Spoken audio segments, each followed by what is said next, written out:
Vamos a estar hablando a continuación de la librería de desarrollo para JavaScript llamada jQuery o jQuery. Es una librería que es JavaScript, no salimos del lenguaje JavaScript, pero lo que hacemos es introducir una serie de propiedades y métodos que nos permiten simplificar la estructura de código en lenguaje JavaScript. Por tanto, voy a crear una nueva carpeta, la voy a llamar jQuery. Dentro de esta carpeta voy a crear un nuevo documento, index.html, y ese documento lo voy a cargar tanto en Gedit como en el navegador. Como siempre la misma filosofía de cargar el mismo archivo en el editor y en el navegador. Ahora escribo un documento con su doctype, con su etiqueta HTML, con su head, con su body. Dentro del head voy a crear una etiqueta de tipo script, que ya que estamos, vamos a decir que es de tipo texto barra JavaScript. Y a continuación, vemos que para empezar a escribir en jQuery no hace falta hacer nada más que escribir JavaScript. A continuación, lo que tengo que hacer es bajarme la librería jQuery. ¿De dónde la voy a encontrar? ¿De dónde me la voy a bajar? Me la voy a bajar de la página oficial jQuery.com. Accedo a jQuery, accedo a esta página web y voy a descargar, en este caso, la librería usando este botón. Pincho y se me dice que a día de hoy puedo descargar o bien la serie 1 o bien la serie 2. ¿Cuál es la diferencia? La diferencia es que jQuery 2 tiene la misma API, pero no soporta Internet Explorer 6, 7 y 8. Y por tanto, al no soportar estos navegadores, pesa menos, es más ligera, tarda menos en cargar. Así que lo que tenéis que hacer en un momento dado es pensar qué usuarios va a tener vuestra aplicación web. Si queréis dar compatibilidad, si pensáis que todavía podéis tener usuarios con versiones antiguas de Internet Explorer, probablemente os interesará ir a la serie 1 de jQuery. Si sabéis que vuestros usuarios no tienen ya estas versiones o bien no les queréis dar soporte, directamente podéis descargaros la versión 2. En este caso, como el navegador que voy a usar es un navegador con soporte completo para HTML5, es decir, no es Internet Explorer 6, 7 u 8, me voy a descargar la serie 2. Ahora se me dice, puedo descargar o bien la versión comprimida o bien la versión descomprimida. La versión descomprimida ocupa unos 200 y pico K, la versión comprimida ocupa, creo recordar, unos 60-70 K. Así que yo lo que voy a hacer ahora, al menos al principio, es usar jQuery. No quiero meterme dentro de jQuery a modificarlo. Por eso, como de momento solo quiero usarlo, me voy a bajar la versión comprimida. Me la descargo en mi carpeta jQuery. Permitidme que le cambie el nombre para simplificarlo. La voy a llamar jQuery.js. Ocupa, bueno, un poquito más de lo que había previsto, ¿verdad? Tampoco mucho. Ocupa 83K. Y voy a llamarla de la siguiente manera. Lo primero que he hecho, como habréis visto, es asegurarme que la librería está físicamente al lado del archivo index.html. Y a continuación escribo la siguiente línea. Script, también, ¿por qué no? Type text barra JavaScript. Y ahora voy a decir src, source, la fuente, es jQuery.js. Aquí dentro yo voy a escribir mi código. Aquí arriba lo que he hecho es cargar la librería jQuery. Por supuesto, es importante que la librería jQuery la carguéis antes de escribir vuestro código, para que cuando llegue a escribir vuestro código, previamente haya cargado todos los métodos, todas las funciones, todas las propiedades de la librería jQuery.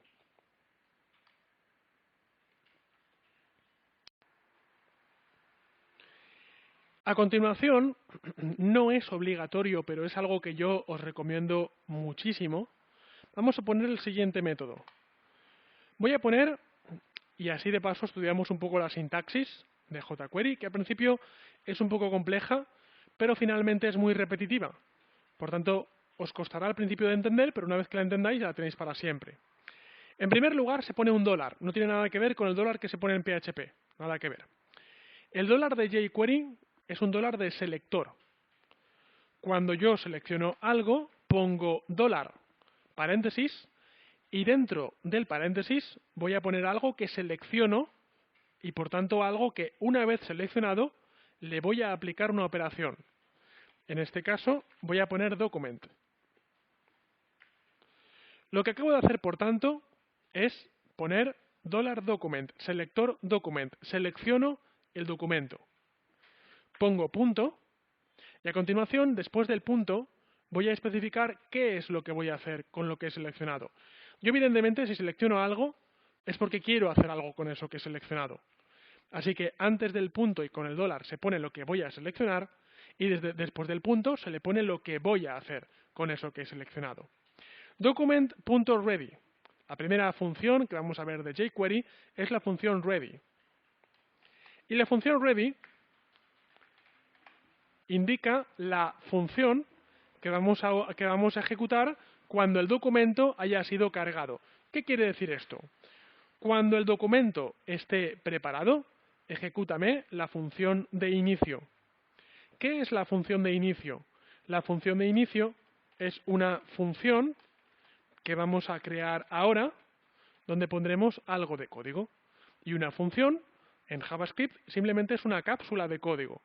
Es una cápsula, cuidado, debe tener el nombre, es una cápsula que engloba a unas cuantas instrucciones. Función inicio. Yo aquí he puesto inicio, porque aquí pone inicio. Es decir, cuando el documento esté preparado, ejecuta la función de inicio. Tiene que haber una función llamada inicio. Aquí podríais poner longaniza, pero aquí tendríais que poner longaniza también. Es decir, recordad, siempre os lo digo, que todo aquello que esté en inglés tenéis que ponerlo exactamente como está. Pero todo aquello que pongamos en español, en castellano, se puede cambiar.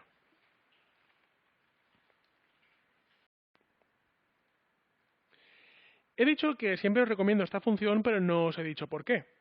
La razón es muy sencilla. HTML y JavaScript se empiezan a ejecutar desde arriba hasta abajo. Mirad, desde arriba hasta abajo, desde arriba hasta abajo. Y hay veces que realizo operaciones en JavaScript que dicen que modifique el body, modifique un botón, modifique un div, modifique una cabecera. Pero problema, cuando llego hasta aquí, igual ese botón, esa cabecera, ese div, ese elemento no está. Estoy llamando a algo que realmente todavía no existe. ¿Qué hace JavaScript en ese momento? ¿Es paciente y se espera? No, falla. Es impaciente, da error y no lo vuelve a intentar. Por eso mucha gente lo que hace a modo de truco es que el JavaScript que se debería introducir en la cabecera lo introducen al final del documento HTML para asegurarse que cuando se llegue a JavaScript antes haya cargado todo lo que está dentro del body. Esta es la misión exactamente de la función ready. La misión de la función ready es decir que este código exista en JavaScript pero no se ejecute hasta que el documento no esté preparado. ¿Y cuándo el documento está preparado? Cuando se ha cargado completamente. ¿Vale? Por tanto, por este motivo, esta función de JavaScript, este método de jQuery no es obligatorio, pero yo os lo recomiendo para que lo pongáis como regla general en todos los proyectos, para aseguraros que para cuando se ejecute el código JavaScript, sea que todos los elementos dentro del body se hayan cargado correctamente.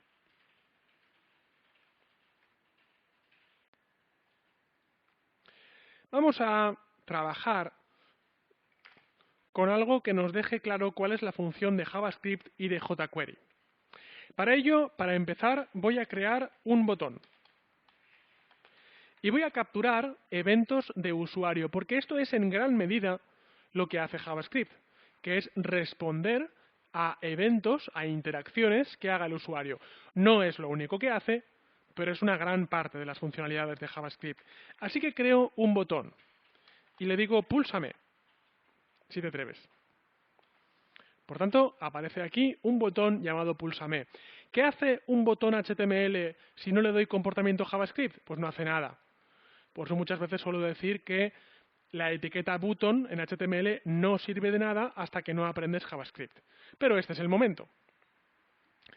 Ahora vuelvo a usar la fórmula de selector de jQuery. Voy a usar todo el tiempo esta fórmula. Por tanto, $paréntesis. Dentro de los paréntesis especifico lo que selecciono. Lo que selecciono es la etiqueta. Es decir, si quiero seleccionar la etiqueta button, simplemente dentro de los paréntesis tengo que poner button. Ahora pongo punto y pongo click. El evento click, en la función click, simplemente lo que hace es decir, cuando sobre botón hagas clic, ejecuta algo, por ejemplo, mensaje, una función llamada mensaje. Creo una función llamada mensaje y dentro de mensaje voy a poner algo tan sencillo y algo tan molesto como alert. Has pulsado el botón. Guardo, recargo, saco siempre la consola para ver si he cometido algún error. A un nivel tan sencillo no creo que cometa errores. Cuando la cosa se complique, con toda probabilidad los cometeré. Así que guardo, recargo. Fijaos que el alert no se ejecuta porque el alert no se ejecuta hasta que sobre el botón no haga clic. Por tanto, cuando pulso sobre el botón, solo entonces se me dice has pulsado sobre el botón. Si hago clic en cualquier otra parte, no se me dice nada. Pero si hago clic en el botón, se me dice has pulsado el botón. El código se empieza a complicar un poco, es cierto. Veréis que finalmente tampoco se complicará tanto, pero vamos a leerlo un poco en castellano. Básicamente se nos dice, cuando el documento esté preparado, ejecuta la función de inicio. ¿Qué dice la función de inicio? La función de inicio dice, cuando sobre el botón hagas clic, ejecuta el mensaje. Y la función mensaje dice, simplemente, alerta, has pulsado el botón. Si os fijáis, no es tan complejo de leer. Cierto es que para poner un solo botón hemos creado una estructura algo compleja, pero esa estructura ya la tenemos ahí para cualquier cosa que queramos hacer.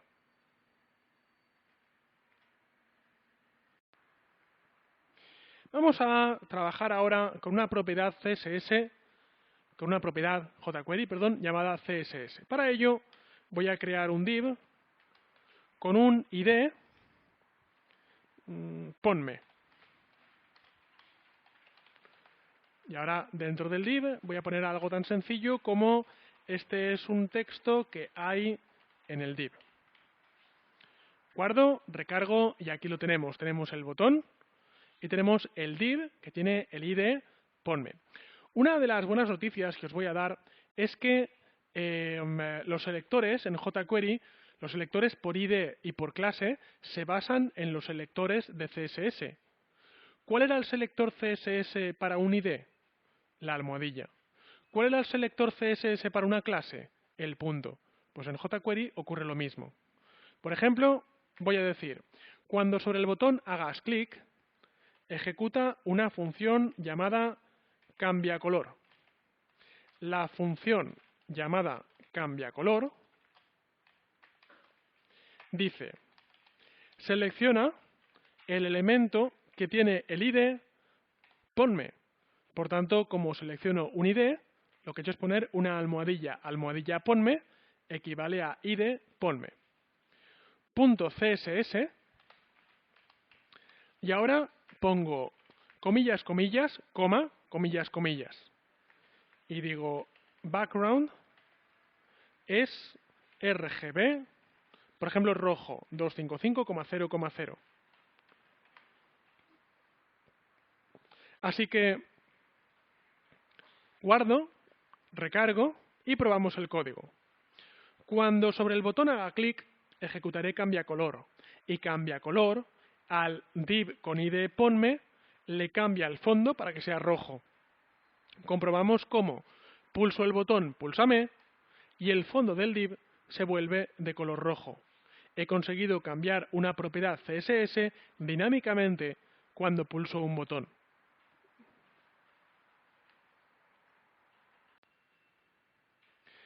A continuación vamos a trabajar con un método cuya funcionalidad es doble. Esto en programación orientada a objetos o de funciones se dice que está recargado o que se dice que está sobrecargado, que es leer y escribir texto. Así que, por ejemplo, voy a hacer lo siguiente. Ponme .text, paréntesis. Text quiere decir escribe o lee texto. Si los paréntesis están vacíos, text se usa para leer. Si los paréntesis están llenos, se usa para escribir. Este es un otro texto. ¿Qué voy a hacer ahora? Cuando sobre botón haga clic, ejecutaré cambiacolor. Y la función cambiacolor, por una parte, dentro del div con id ponme va a poner un texto en el que pondrá esto es otro texto, y por otra parte le va a cambiar el color a rojo. Fijémonos cómo le doy a púlsame y pone este es otro texto y el fondo ha cambiado para ser de color rojo.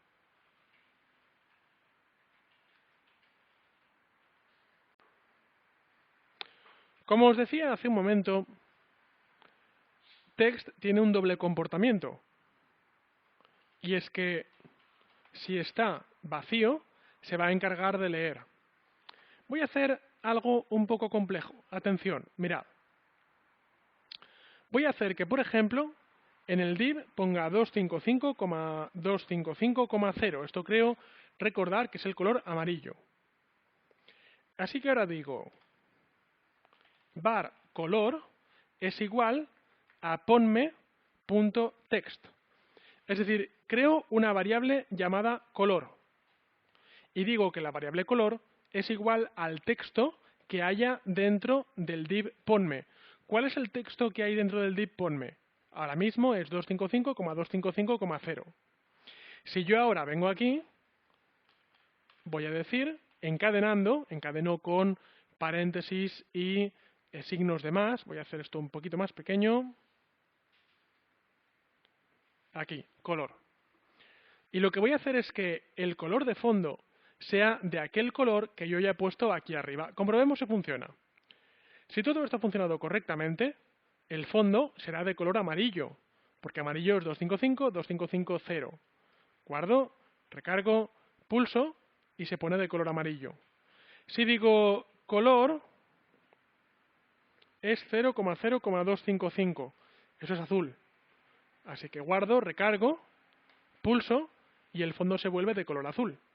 Es decir, en este caso no he usado text para escribir, sino que como el parámetro está vacío, como el paréntesis está vacío, lo que estoy haciendo es usar el text para leer algo de texto.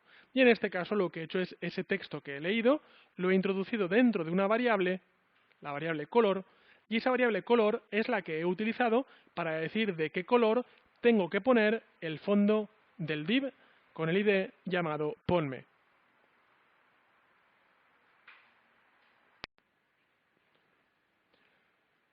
Vamos a trabajar en este caso, voy a borrar un poquito de este código, y vamos a trabajar en este caso con un div id es igual a texto.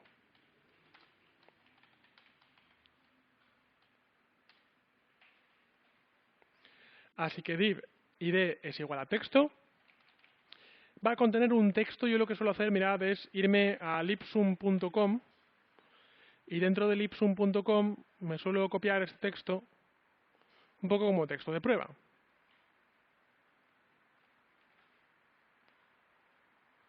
Bien. Cambia de colores not defined, no pasa nada. Esconde. Voy a hacer lo siguiente. Button id esconde. esconde el texto y button id muestra y muestra el texto. Bien, fijémonos que tengo esconde el texto y muestra el texto. Esto me sirve para enseñaros un par de métodos muy divertidos, pienso yo, llamados esconder y mostrar, hide y show.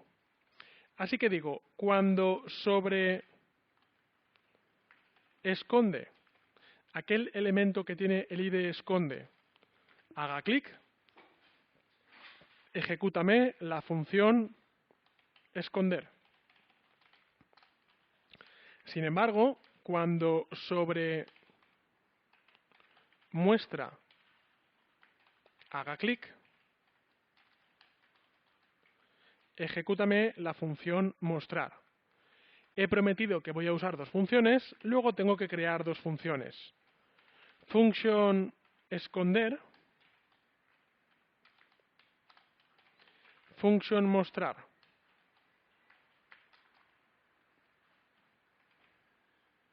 Guardamos, recargamos y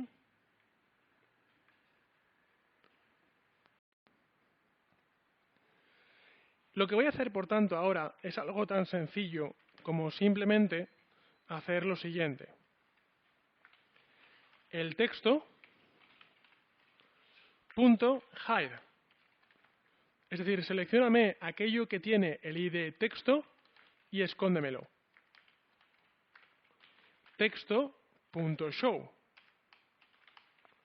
Seleccióname aquello que tiene el id texto y muéstramelo. Porque recordemos que el div donde está el texto tiene el id texto. Si ahora recargo, por supuesto, para ver los cambios, comprobaremos lo siguiente. Esconde el texto, lo que hace es esconder completamente el div del texto. Muestra el texto, lo que hace es volver a mostrar el div del texto. Hide y show, a su vez, admiten parámetros. Los parámetros son los siguientes. Yo puedo poner, por ejemplo, el número de milisegundos que va a tardar en ocurrir la acción. En este caso, 1000 milisegundos equivalen a un segundo. Si ahora guardo y recargo, atención, esconde el texto, fijaos que lo esconde en un segundo, muestra el texto, me lo muestra también en un segundo. Se puede usar milisegundos o se pueden usar slow y fast. Veremos, por tanto, como ahora el texto se esconde lentamente, pero se muestra rápidamente. Se esconde lento y se muestra rápido.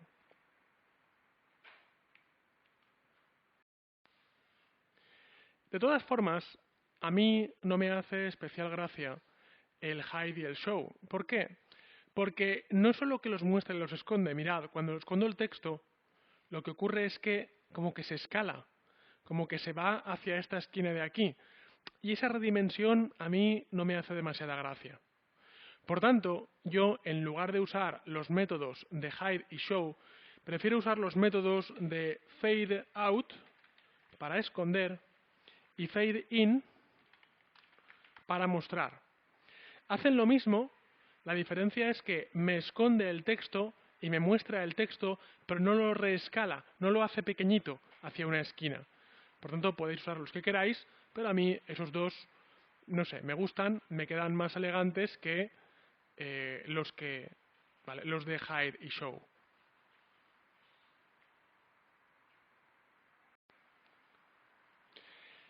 Antes de continuar avanzando en el resto de métodos de jQuery, vamos a ver para qué nos podría servir lo que hemos aprendido hasta el momento. Vamos a practicarlo, por ejemplo, con una web móvil, con una aplicación que cargue una web pensada para dispositivos móviles. ¿Cuál es un problema de los dispositivos móviles? No ya los tiempos de carga, que también, es decir, al menos a día de hoy los anchos de banda de los teléfonos móviles son más pequeños que los de las conexiones por cable domésticas. Pero es que además, cada petición que haces a una página web tarda más en cargar. Por tanto, en una página web para escritorio no pasa nada porque tengas varias subpáginas HTML y vayas con el menú de navegación superior de una a otra. Pero eso en la web es horrible, porque cada página nueva a la que quieres entrar es más tiempo de espera. Lo que vamos a hacer, por tanto, es utilizar lo que hemos aprendido de jQuery para automatizar ese proceso. Mirad lo que voy a hacer. Voy a crear un documento llamado webmobile.html. Ese documento, por supuesto, lo voy a abrir tanto en el editor como en el navegador. Permitidme copiar un poco de la estructura.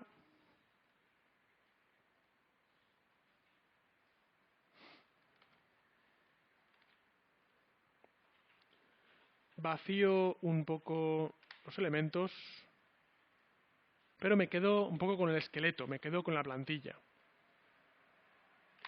Y ahora relleno lo siguiente. Relleno un header, relleno un main, y dentro del main voy a hacer secciones div, id, principal. Así que principal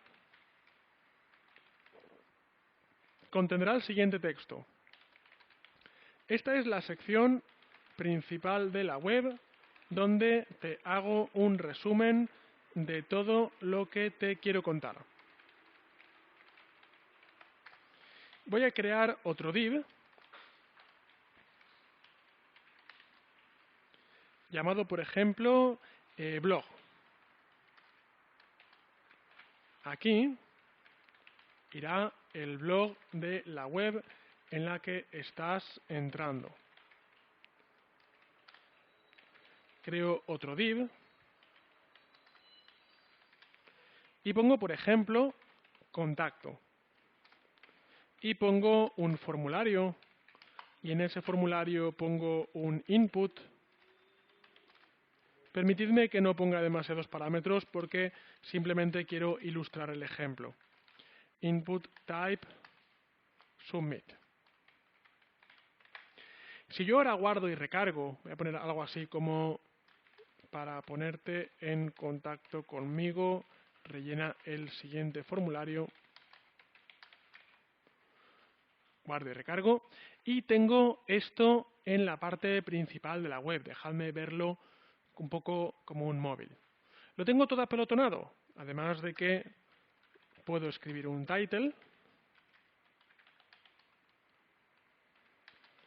web móvil, puedo escribir una etiqueta meta charset es igual a UTF-8 para que me aparezcan correctamente los acentos. Y ahora, por último, en el header voy a poner: esta es una web móvil. Ahora voy a hacer un menú de navegación, pero un menú un poco especial, porque va a ser un menú basado en botones. Botón inicio, botón blog,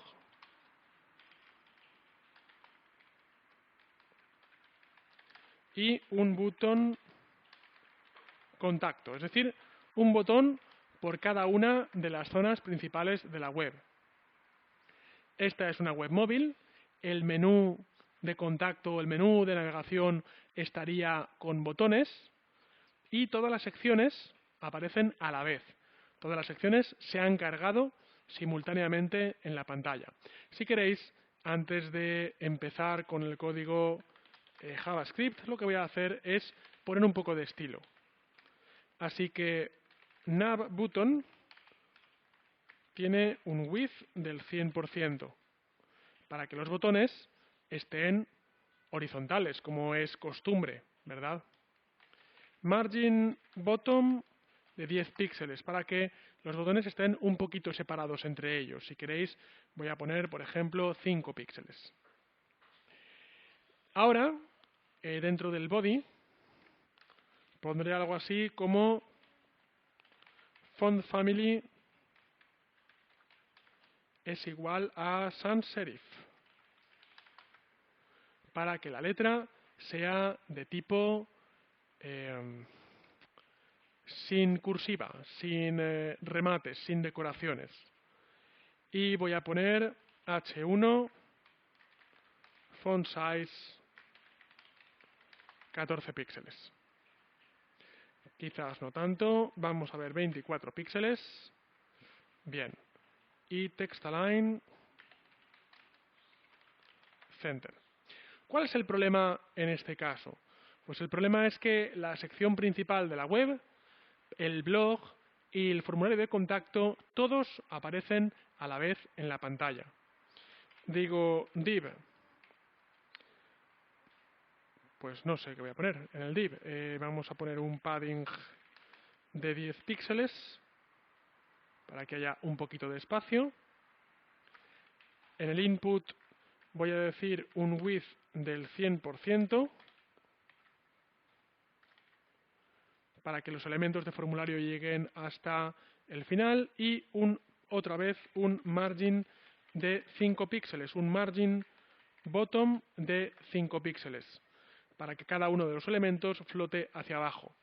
Quizás no os digo que no, quizás es una maquetación muy parca, pero desde luego es una maquetación típica y encontrable para un teléfono móvil.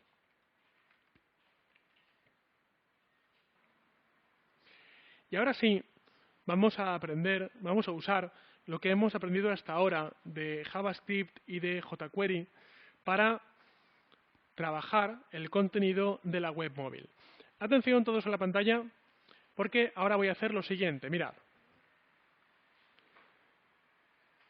Todo aquello que sea un div, .hide.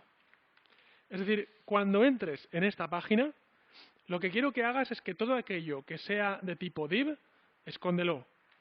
Así que guardo, recargo y observo cómo todo lo ha escondido. Ahora, en el inicio, en la función de inicio, quiero que hagas lo siguiente. Aquello que tiene el ID principal, .show. Así que guardo y recargo. Y fijaos como lo que tiene el ID principal, solo el ID principal aparece. El blog y el contacto desaparecen. Lo que he hecho es configurar el comportamiento de la función de inicio. Pero ahora voy a configurar el comportamiento de los botones, que de momento no tienen ningún comportamiento. Así que hago lo siguiente. Cuando sobre... Cuidado, tengo que poner IDs. Botón inicio. ID, botón blog para poder identificarlos correctamente e inequívocamente. Botón contacto. Vale, pues ahora sí. Cuando sobre botón inicio haga clic, ejecuta muestra inicio. Cuando sobre botón blog haga clic, ejecutaré muestra blog. Cuando sobre botón contacto haga clic, ejecutaré muestra contacto. Y ahora, si he prometido que voy a crear estas funciones, tengo que crearlas.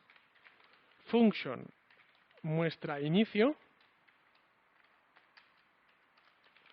Function muestra blog. Y function muestra contacto. Y digo que todos los divs me los escondes, pero el principal me lo muestras. Todos los divs me los escondes, pero el blog me lo muestras. Todos los divs me los escondes, pero el contacto me lo muestras. Así que, si ahora pruebo este programa, veremos cómo cuando pulso inicio, aparece inicio. Cuando pulso blog, aparece blog. Cuando pulso contacto, aparece contacto y así con cada una de las partes de esta página web. Lo que quiero que veáis y lo que quiero que entendáis es que yo estoy navegando por una página web y yo no estoy cada vez cargando una nueva página del servidor. Yo lo que he hecho es pedir una página entera, grande si queréis, al servidor. Tardará lo que tarde, pero solo tarda una vez. Toda la página se me carga, pero se me esconden todas aquellas partes que no son el inicio. Y luego con los botones, lo que voy haciendo simplemente es jugar a un truco de mostrar y esconder lo que más me interesa en cada momento. Por supuesto, en lugar de show y de hide, podría utilizar los comandos que he comentado antes que me gustan más, que son fade out, fast y fade in, slow. Así que voy a hacer esto, un segundo que los cambie, y fade out fast. Guardo, recargo y el programa hace esto. Blog, y fijaos cómo desaparece el anterior y aparece el siguiente. Bueno, esto ya es más una cuestión estética que otra cosa. Simplemente es para que no ocurra todo tan rápido, sino que hay una pequeña transición entre una y otra.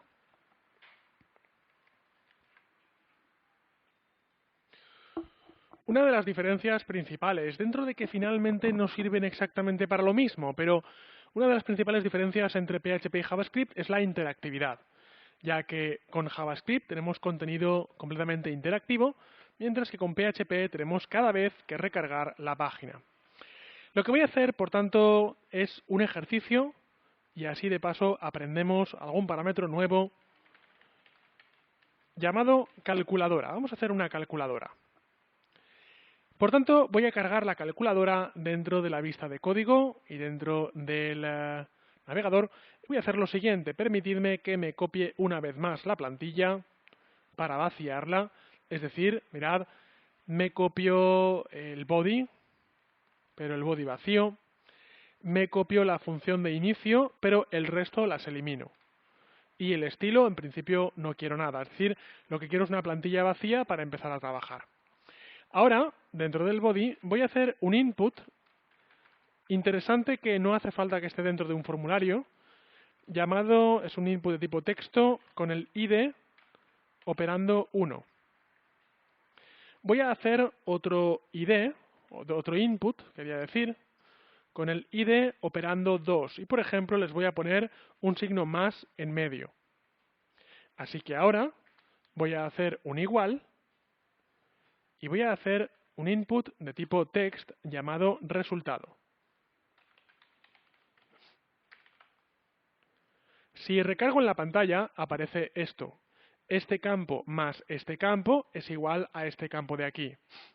Usando lo que hemos aprendido hasta ahora de JavaScript y de jQuery, vamos a crear una pequeña y sencilla calculadora. Por tanto, voy a hacer lo siguiente, mirad. Para ejecutar la calculadora, eso sí, necesito un botón.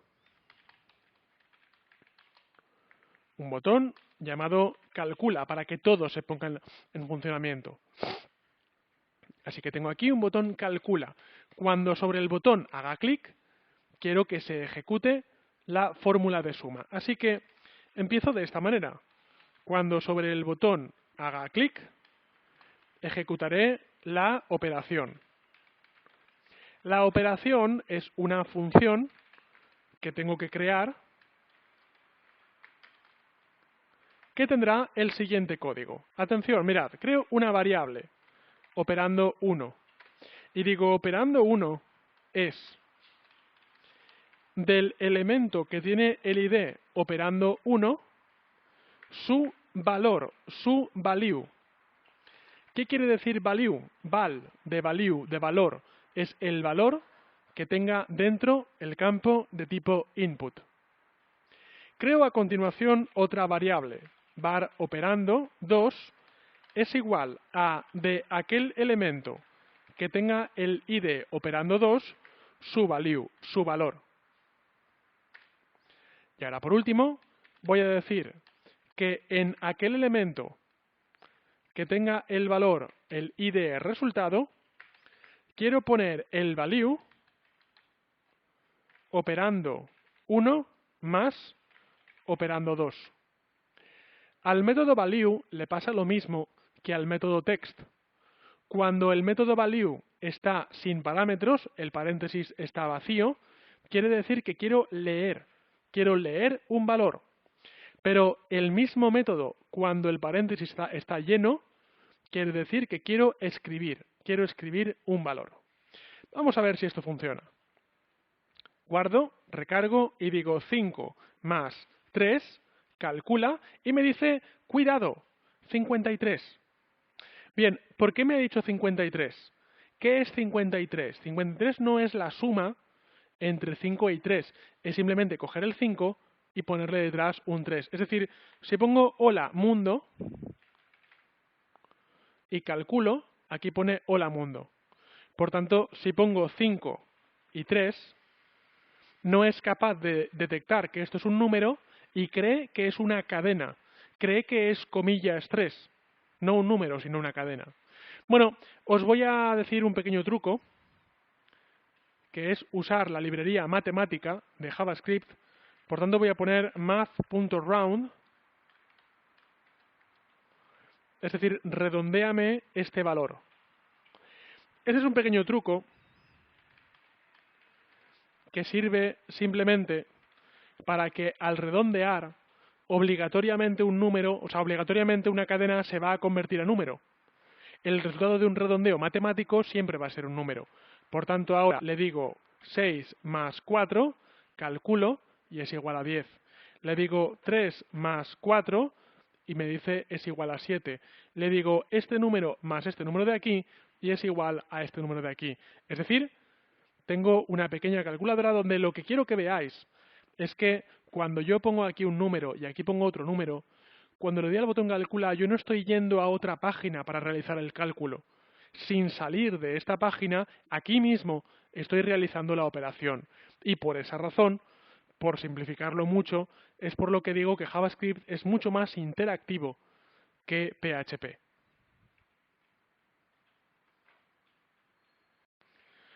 Vamos a continuar aprendiendo métodos de jQuery, de jQuery. Para eso, lo primero que voy a hacer es cargar la carpeta con la que estábamos trabajando anteriormente.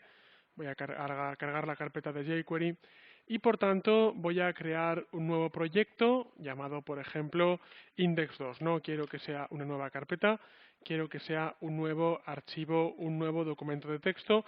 En este caso, como anteriormente tenía el documento index.html, pues lo voy a llamar index2 para no estropear el que hemos hecho anteriormente. Así que, como siempre, lo cargo tanto en el editor como en el navegador y o bien copiándolo de algún ejercicio anterior o bien escribiéndolo, pues creo la estructura que siempre debemos crear como mínimo para trabajar con una página web consistente en la etiqueta HTML que dentro de ella contiene a la etiqueta head y a la etiqueta body. Recordamos que para trabajar con JavaScript y con jQuery es necesario crear una etiqueta script que se abre y se cierra dentro del head y en este caso lo que voy a hacer es usar una primera copia de esta etiqueta para cargar la librería de jQuery y una segunda copia para crear mi propio código. Recordamos que también es conveniente, no es obligatorio, pero es conveniente poner que la etiqueta script es de tipo texto / JavaScript. Si la librería jQuery se ha cargado correctamente, deberíamos ser capaces de hacer lo siguiente: document.ready ejecuta la función de inicio y la función de inicio. Una cosa que suelo hacer yo muchas veces es esto. Antes de hacer ningún ejercicio, antes de hacer ningún proyecto, para comprobar que he cargado correctamente la librería de jQuery, lo que hago es un alert hola. Así que si la librería jQuery ha cargado correctamente, reconocerá el método ready.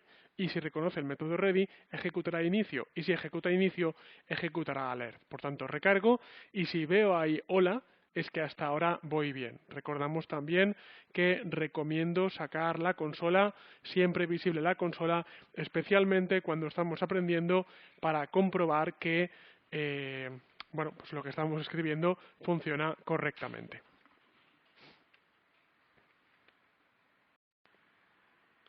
Vamos a empezar hoy por un método que es bastante interesante porque lo vamos a usar mucho durante el desarrollo de nuestros proyectos, que es el método HTML. Es parecido al método que hemos visto anteriormente llamado text, donde recordamos que el método text tenía dos comportamientos. Si no tiene nada en el paréntesis se ocupa de leer, pero si tiene algo en el paréntesis se ocupa de escribir. Pues el método HTML hace exactamente lo mismo. Por tanto, voy a crear un botón en el que voy a poner púlsame y voy a crear un div id texto, y dentro del texto voy a poner algo como esto es un texto que está dentro del div, algo así de sencillo. Lo que haremos ahora será lo siguiente: vamos a advertir de un evento, vamos a decir que cuando sobre el botón haga clic ejecutaré la función leeTexto. Y la función leeTexto va a hacer algo tan sencillo como esto. Voy a poner var texto es igual a seleccióname aquello que tenga el id texto y punto html paréntesis paréntesis sin poner nada en los paréntesis. Sin poner nada dentro de los paréntesis quiere decir que ese método HTML se va a usar para leer, no para escribir. Y por tanto, ahora voy a hacer algo tan sencillo como alert texto. Donde, ¿qué es alert texto? Pues alert texto es una variable que ha cogido el contenido HTML del div con el id llamado texto. Por tanto, ahora, si guardo y recargo, vemos que tengo el botón púlsame y vemos que tengo el texto que está dentro del div. Por tanto, si le doy a púlsame, comprobaremos que en el alert pone esto es un texto que está dentro del div. Es decir, lo que ha hecho es capturar el contenido de ese div, el div con id texto, capturar su contenido HTML, lo ha puesto dentro de una variable llamada texto y lo que ha hecho es lanzarla dentro de un alert. Voy a aprovechar este momento para deciros que esto que acabo de hacer en la pantalla es un poco, quizás se puede considerar un mal gasto de recursos, pero es algo que suelo hacer frecuentemente. La pregunta es, ¿por qué he almacenado este contenido dentro de una variable si luego la variable realmente solo la uso para lanzar un alert? Se diría que estoy malgastando una variable sirve para otras cosas. Lo hago así, lo hago extendido, lo hago en dos o más líneas, simplemente para que tengáis claro qué es lo que se está haciendo. Primero se captura el texto y luego se lanza en un alert. Para ser algo más eficiente, lo que haría probablemente es cortar este contenido y meterlo directamente dentro del alert, es decir, me saltaría directamente la asignación de la variable, porque técnicamente puedo hacerlo. Lo que pasa es que tiendo en las clases a no hacerlo porque ese contenido, al menos no hacerlo al principio, ese contenido es más difícil de leer. Es un alert que entonces está seleccionando un texto, que entonces está escogiendo su HTML. Técnicamente es lo mismo y de hecho, si guardo y recargo, veréis que funciona exactamente igual. Lo que pasa es que cuando estás aprendiendo, cuanto más te separen y cuanto más te troceen las cosas, mejor. Suele ocurrir muchas veces en programación que aquello que es más eficiente es más difícilmente legible. Por tanto, aunque sé que estoy, digamos, mal utilizando una variable, en este caso lo voy a hacer así para que de cara a leerlo, ahora que estáis aprendiendo, podáis entender mejor qué es lo que hace cada una de las líneas de este programa.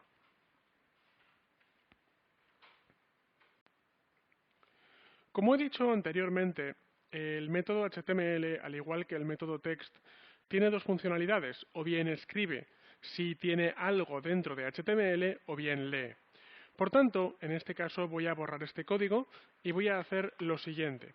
Dentro de texto, dentro de aquel elemento que tiene el ID llamado texto, voy a poner HTML, pero ahora voy a poner algo dentro de los paréntesis dentro del método HTML. Voy a poner algo como esto, no, texto que sustituye al anterior. Lo que hago, por tanto, cuando pulso el botón ahora, es seleccionar aquel elemento que tiene el ID llamado texto y poner un texto HTML en el cual digo texto que sustituye al anterior. Guardo y recargo y comprobamos ahora cuando pulso el botón Púlsame, lo que hace es coger aquel elemento que tenga el ID texto y atención, le da igual lo que tenga dentro el elemento llamado texto, porque lo que va a hacer es sustituirlo, es borrar todo lo que hubiera anteriormente y poner únicamente aquello que yo haya especificado dentro del parámetro del método HTML.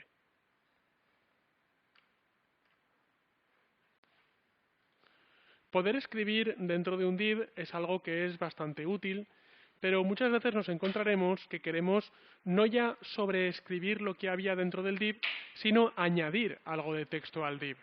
Así que para ello, en lugar de usar el método HTML, usaremos su método hermano llamado append, apendizar o añadir. Append lo que hace realmente es simplemente, al decirle púlsame, texto que sustituye al anterior, no sustituye, sino texto que se añade al anterior.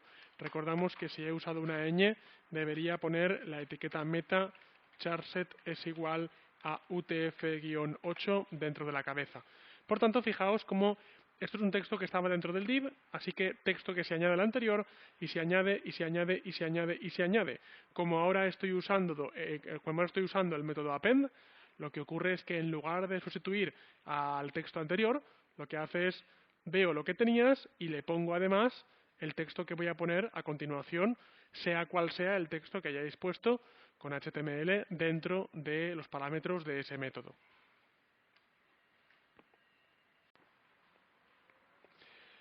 Insisto una vez más en que todo el rato estoy y voy a estar trabajando con un método de escritura más bien sencillo, desglosado y probablemente poco eficiente. En este caso estoy haciendo una cascada de llamadas a métodos y ahora luego lo haré muchísimo más. Y es que tengo un document ready que llama a inicio. De inicio se llama a LeTexto, con lo cual tengo un poco como una carrera del gato y el ratón. Voy de una parte a otra, yendo de un método a otro, de una función a otra y de una parte a otra. Esto lo estoy haciendo para que el texto esté separado en diferentes líneas y el texto sea lo más legible posible, lo más entendible posible. Más adelante, cuando estemos aumentando la dificultad de nuestro aprendizaje, lo que haremos es trabajar con métodos más comprimidos. Por ejemplo, uno muy sencillo y muy entendible es simplemente eliminar espacios. No tengo que poner espacios, no tengo que poner retornos de carro dentro de las funciones. Con lo cual vemos que solo con esto ya me habría ahorrado unas cuantas líneas. Pero puedo ir mucho más allá que esto. En lugar de crear aquí una función y llamarla cuando realmente esa función tiene un único comando, puedo hacer una cosa que se llama una función anónima y local.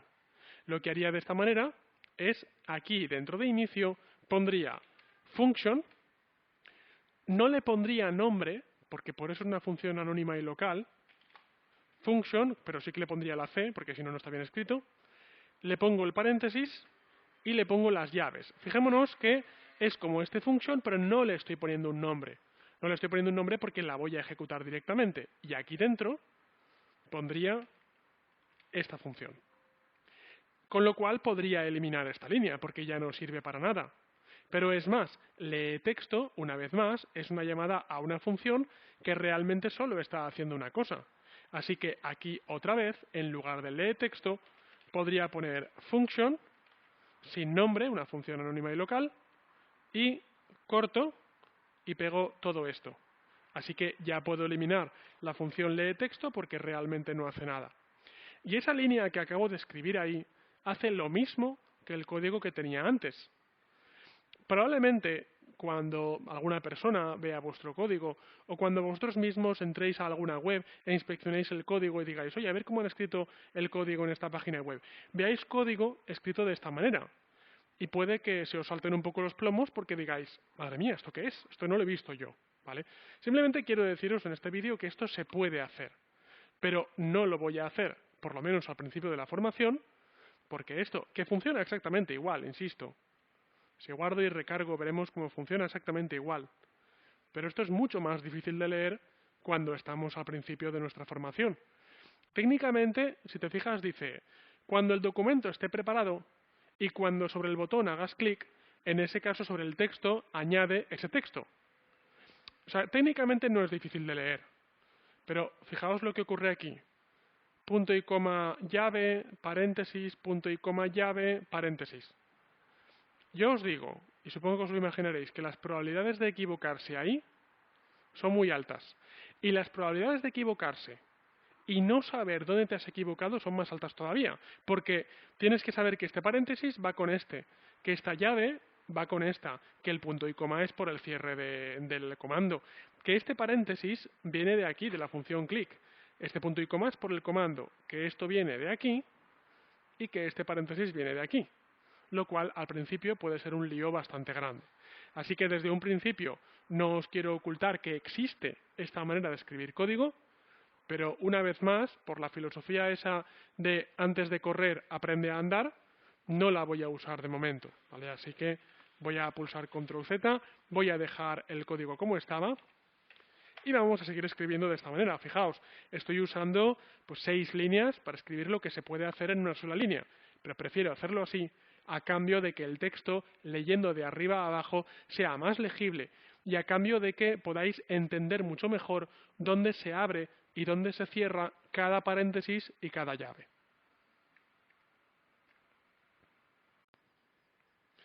Vamos a trabajar con eventos de formulario, eventos de campo de formulario, donde básicamente los eventos que tenemos, hay más, ¿no? Pero los principales son dos, que son focus y son blur.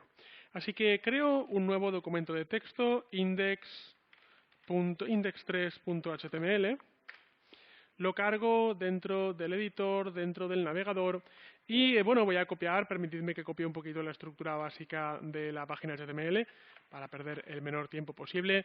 Voy a borrar lo que sería la plantilla y voy a escribir lo siguiente. Voy a crear aquí dentro del body un campo input text no, text no, type es igual a text. Y le voy a poner el ID leeme. Así que dentro del inicio voy a poner algo como por ejemplo cuando sobre leeme haga focus.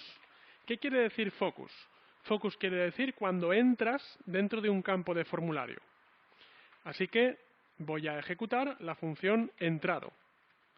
Y la función entrado va a hacer de momento un alert que dirá has entrado. Permitidme hacer otra cosa. Permitidme ya de paso enseñaros un elemento llamado console.log. Para mostraros el console.log es muy importante que tengáis la consola mostrada. Así que en console.log voy a poner algo como has entrado al campo de texto. Lo que hace el console.log, mirad, atención, es que en cuanto yo pincho, en cuanto hago focus en el campo, en lugar de sacar un alert molesto por aquí arriba, en lugar de eso escribe algo aquí en la consola. Así que hago clic y fijaos que aquí abajo pone has entrado en el campo de texto. Está en la consola, pero no es un mensaje de error. Simplemente es un mensaje de log, es un mensaje de registro. Log podríamos traducirlo como registro. Ya que estamos, os diré que hay múltiples propiedades para log o múltiples métodos para log. Por ejemplo, en lugar de log podría poner warning. No me acuerdo si era warning o warn, un momento. Bien, warning, aquí estás. Warn. Vamos a verlo ahí.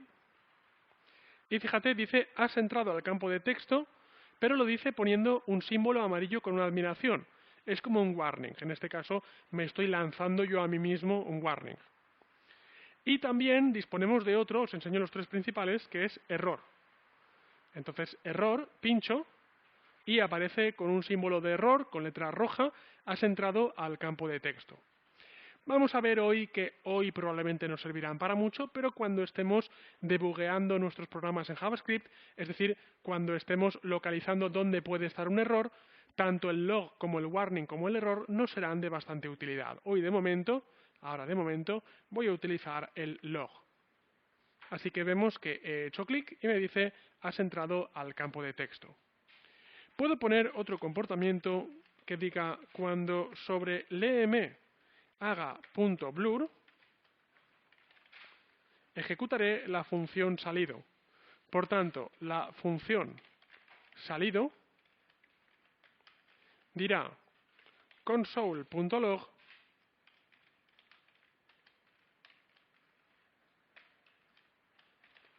ha salido del campo de texto. Así que fijémonos en este caso como cuando entro, cuando hago clic, me dice has entrado al campo de texto y cuando pincho fuera para sacar el cursor me dice has salido del campo de texto. Focus, has entrado, blur, has salido.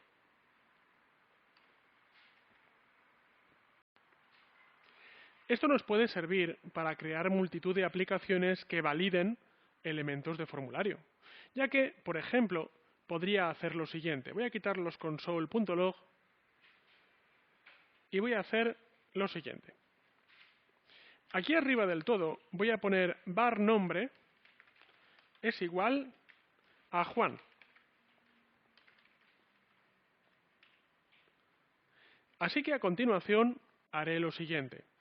Cuando ejecute entrado, diré que aquel elemento que tenga el ID LM le quiero aplicar un parámetro CSS donde diré que el background será yellow, será amarillo. Es decir, en el momento en el que haga clic dentro del campo, el fondo será amarillo. Ahora, yo aquí puedo escribir algo. Y ahora voy a hacer lo siguiente. En el momento en el que yo salga del campo, lo que voy a hacer es validar qué es lo que hay ahí dentro. Y si lo que hay ahí dentro es Juan, entonces pondré el fondo de color verde. Y si lo que hay ahí dentro no es Juan, pondré el fondo de color rojo. Es decir, un ejemplo muy primitivo si queréis, pero para validar un campo de formulario. Por tanto, dentro de salido, atención que voy a decir var contenido campo es igual a aquel elemento que está dentro del EM.val. Recordamos que para leer el valor de un campo de formulario se usa el método val. Y ahora, con una estructura de control, de las que hemos visto anteriormente, pongo lo siguiente. Si contenido campo es igual a nombre, donde recordemos que nombre es Juan, aquí lo tenemos aquí arriba, en ese caso voy a hacer lo siguiente, voy a decirle que el el background es green, es verde, como diciendo, ok, lo has conseguido. Si no, recordamos que la estructura de control if-else tiene un caso negativo, que es el else, en cualquier otro caso, digamos, quiero que el fondo me lo pongas de color rojo. Así que vamos a verlo. Lo que tengo ahora es que cuando entro dentro del campo, se pone de color amarillo, amarillo precaución, amarillo de no sé lo que vas a escribir, pero vamos a ver qué escribes. Así que si yo pongo Juan y pulso fuera del campo para salir, en ese caso valida y me lo pone de color verde, porque es cierto que el contenido es Juan. Pero si yo recargo y pongo Vicente, cuando salgo me lo pone de color rojo, porque esperaba que yo hubiera puesto Juan y no he puesto Juan. Así que si pongo Juan me pone el fondo de color verde, pero si no pongo Juan me pone el fondo de color rojo. Un ejemplo probablemente sencillo de para qué nos sirve el focus y el blur, pero el focus y el blur nos sirven para muchas cosas combinados, por supuesto, con otras herramientas de JavaScript. Es decir, nos sirve para validar contraseñas, para validar correos electrónicos, para validar nombres de persona, para validar cualquier elemento que esté dentro de un campo de un formulario. Voy a hacer otro ejemplo práctico de Focus y Blur.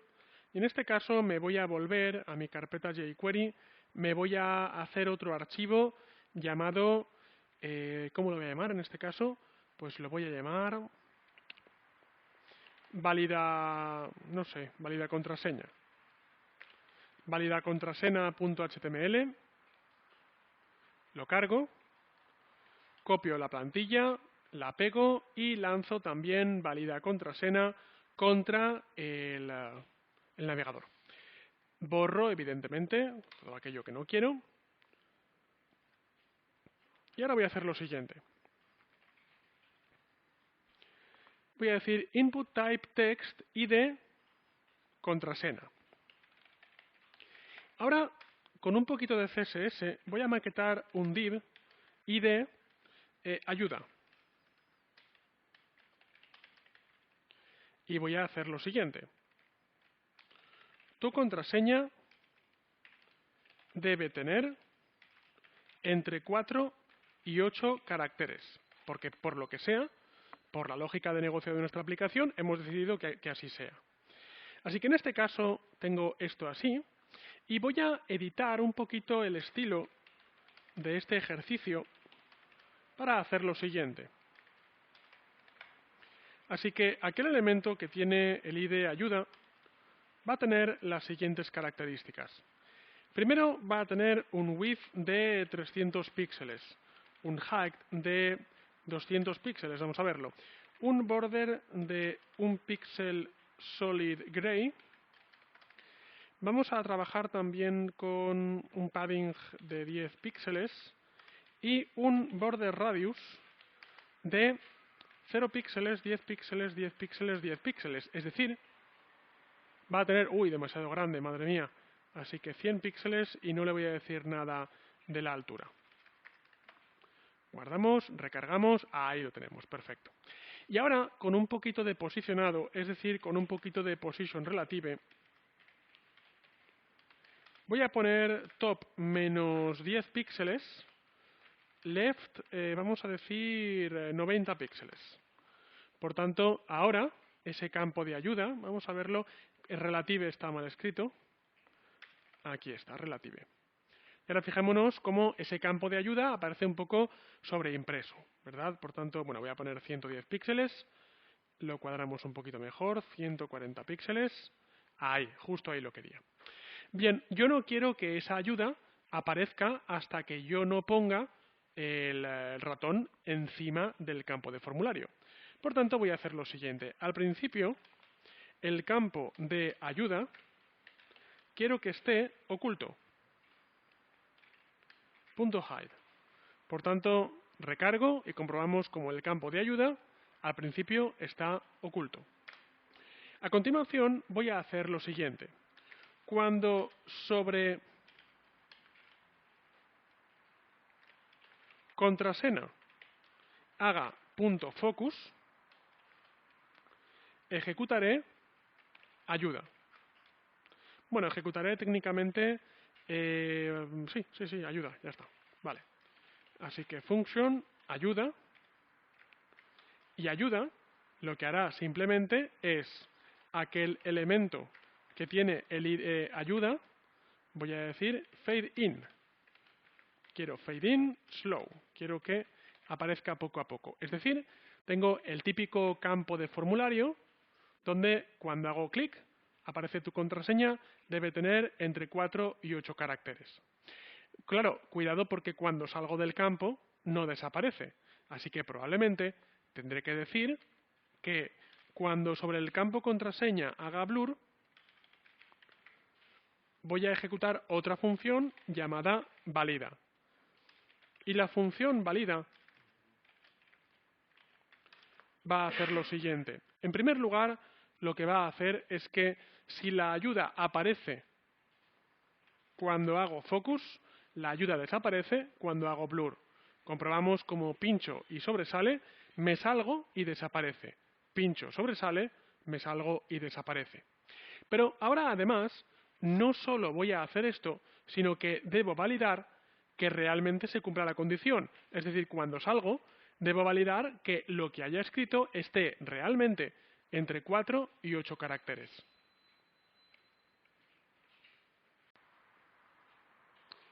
Dentro de la validación, lo que voy a hacer ahora, por tanto, es decir lo siguiente. Fijaos. Contenido, el contenido que he puesto dentro del campo es contraseña.val, Recordamos que val es el método con el cual puedo leer el contenido de un campo. Y ahora digo, si contenido.length, la longitud del contenido, el número de caracteres del contenido, es menor que 4, en ese caso voy a poner que contrasena.css background, pues por ejemplo red. No se pone así, sino que se pone así. Background red. Así que guardo, recargo, vamos a probarlo. Vamos a ver cómo si pongo AAA y salgo, se me pone de color rojo. Pero si pongo 5as, claro, cuidado porque en este caso ya está de color rojo. Así que voy a poner else y voy a poner contrasena es igual a verde. En caso contrario, es igual a verde. Fijémonos que pongo AAA menos que 4 caracteres y aparece de color rojo. Pero si pongo 5, aparece de color verde. Así que, gracias a la propiedad length, gracias a la propiedad de longitud de la cadena, puedo averiguar cuántos caracteres tiene una cadena determinada y puedo utilizarlo para realizar validaciones. Es más, cuidado, porque fijaos qué pasa si pongo muchos caracteres. Me lo dice como verde. Y yo había puesto la condición de que la contraseña debe tener entre 4 y 8 caracteres. ¿Qué está pasando en este caso? Pues que solo he validado que length es menor que 4. En este caso, para arreglar esto, vamos a hacer uso de esos operadores booleanos tan horribles de aprender que parece que no vayan a servir para nada, pero realmente sí que sirven, que es que ponemos dos condiciones. Si contenido.length es menor que 4 y es cierto también que contenido.length es mayor que 8, si es cierto, perdón, and no, or, si es cierta alguna de esas afirmaciones, en ese caso el fondo me lo pones rojo. Pero si no es cierta ninguna de esas afirmaciones, en ese caso me lo pones de color verde. Vamos a verlo. Vamos a comprobar que pongo 3 as y el fondo se me pone de color rojo. Pongo 5 as y el fondo se me pone de color verde. Pongo más de 8 as y el fondo se me pone de color rojo. Es decir, hemos conseguido, en este caso, detectar qué es lo que hay dentro de un campo e incluso realizar algunas validaciones, lo cual, para validar formularios, veremos que nos irá tremendamente útil.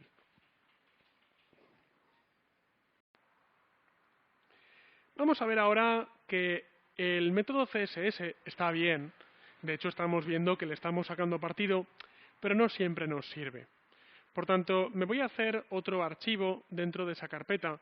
Me voy a hacer, en este caso, un index4.html. Lo cargo en editor, lo cargo en navegador. Me copio un poco, ¿verdad?, esa estructura. Borro todo aquello que no forme parte de la plantilla. Me quedo con el estilo, porque para este ejercicio que vamos a hacer ahora es importante. Y voy a escribir lo siguiente, mirad. En el body voy a poner un button sobre el que voy a poner una leyenda cambia estilo. Y ahora, por ejemplo, voy a poner un div con id texto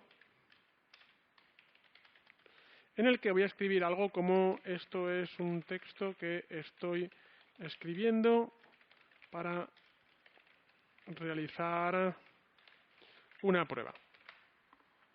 Así que guardo y recargo. Y lo que me gustaría ahora sería que cuando pongo el botón cambia estilo, voy a darle un id llamado pone estilo.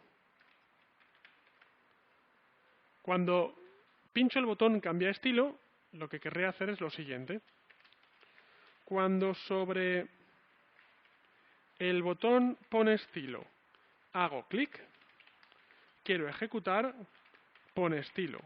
Y la función pone estilo va a hacer lo siguiente. Atención, miradme.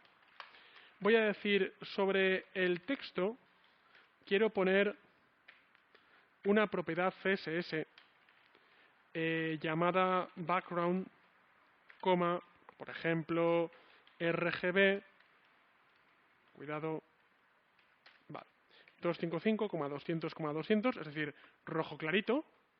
Así que comprobamos que el fondo se pone de color rojo clarito. Por ejemplo, quiero poner otra propiedad CSS que sea el font family, quiero que sea sans serif, quiero que sea sin remates. Sans serif. Fijémonos cómo al recargar, al cambiar el estilo, cambia la tipografía y cambia el fondo. Puedo poner tantas propiedades como quiera. Por ejemplo, el font size lo quiero poner a 8 píxeles.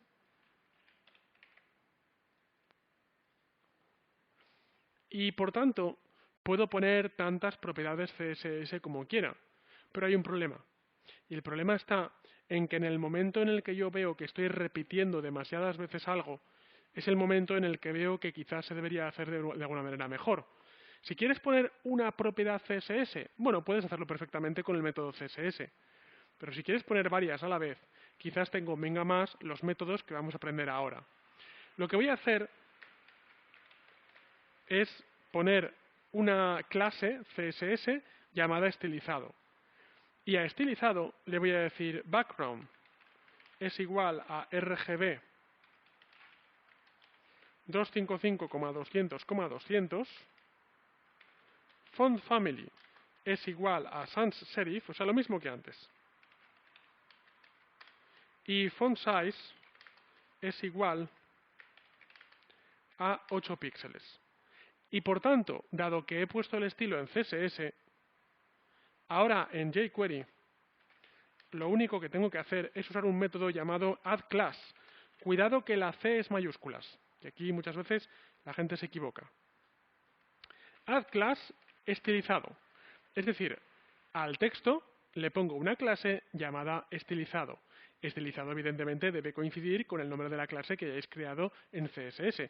Así que ahora he hecho con una sola línea lo que antes había hecho en 3.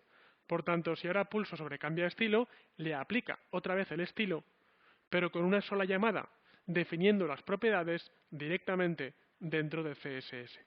Pero lo más divertido incluso es que el addClass se compagina con otra función, otro método llamado removeClass.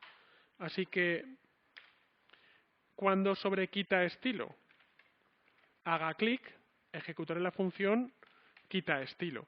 Quita estilo será un botón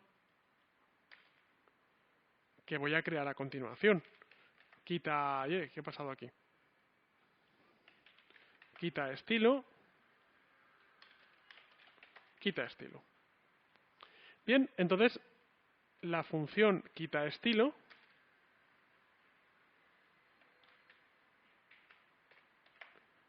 en lugar de decir addClass va a decir removeClass.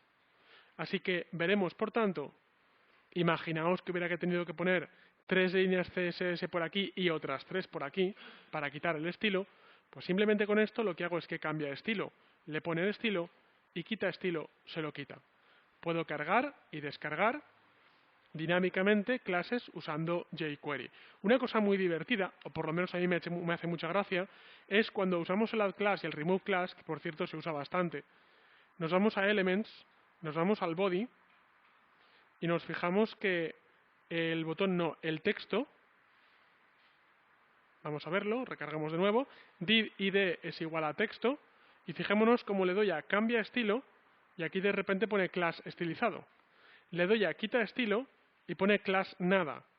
Cambia estilo, quita estilo. Es decir, ese efecto, por supuesto, se ve reflejado en pantalla, pero también se ve reflejado en la inspección de elementos dentro del navegador, especialmente si usamos un navegador con inspector como Chrome.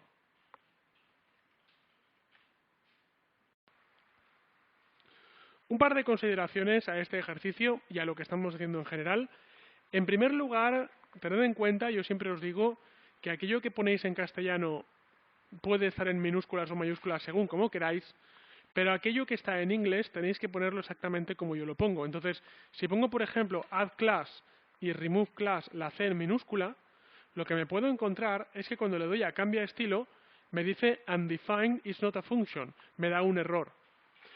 Este puede ser un problema muy grande, porque me dice undefined, simplemente porque dice que esta función no está definida. Yo igual esperaría de la consola que en lugar de decirme undefined me dijera add class. De esa manera yo sabría un poco mejor por dónde está el error. En este caso yo sé, porque me ha pasado unas cuantas veces ya, que el error está en la C y por tanto tiene que ser mayúsculas porque si no, no funciona. Otra cosa de la que os quiero hablar es que ahora mismo, para estos ejemplos, que son ejemplos sobre todo con una base didáctica, tenemos tanto el CSS como el JavaScript metido dentro del mismo archivo HTML.